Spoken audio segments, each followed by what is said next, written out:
అందిన వార్త. జగన్కి ఊహించని అదృష్టం, 900 మంది సెక్యూరిటీ సిబ్బంది. ఈ విషయాలన్నీ తెలుసుకునే ముందు వీడియోని పూర్తిగా చూడండి, అప్పుడే మీకు పూర్తిగా అర్థమవుతుంది. అదేవిధంగా చాలామంది సబ్స్క్రైబ్ చేసుకోకుండా వీడియోని చూస్తున్నారు, దయచేసి సబ్స్క్రైబ్ చేసుకోండి. సబ్స్క్రైబ్ చేసుకోవడం వల్ల నేను చేసే ప్రతి వీడియో అప్డేట్ మీకు ముందుగానే నోటిఫికేషన్ రూపంలో వస్తుంది.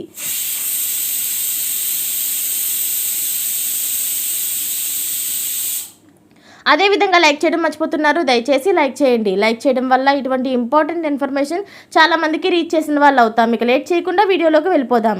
అధికారం కోల్పోయిన తర్వాత తన భద్రత తగ్గించారని మాజీ ముఖ్యమంత్రి వైఎస్ఆర్ కాంగ్రెస్ పార్టీ అధినేత వైఎస్ జగన్మోహన్ రెడ్డి ఆందోళన వ్యక్తం చేశారు. తన భద్రతను తగ్గించి చంద్రబాబు ప్రభుత్వం కుట్రకు పాల్గొంటుందని ఆరోపించారు. ఇదే అంశంపై తాజాగా న్యాయ పోరాటానికి దిగారు. ఈ సందర్భంగా హైకోర్టులో పిటిషన్ వేశారు. తనకు ముఖ్యమంత్రి హోదాలో భద్రత కల్పించాలని కోరడం విశేషం. 900 మందితో భద్రత కల్పించాలని డిమాండ్ చేయడం ఆశ్చర్యంగా మారింది.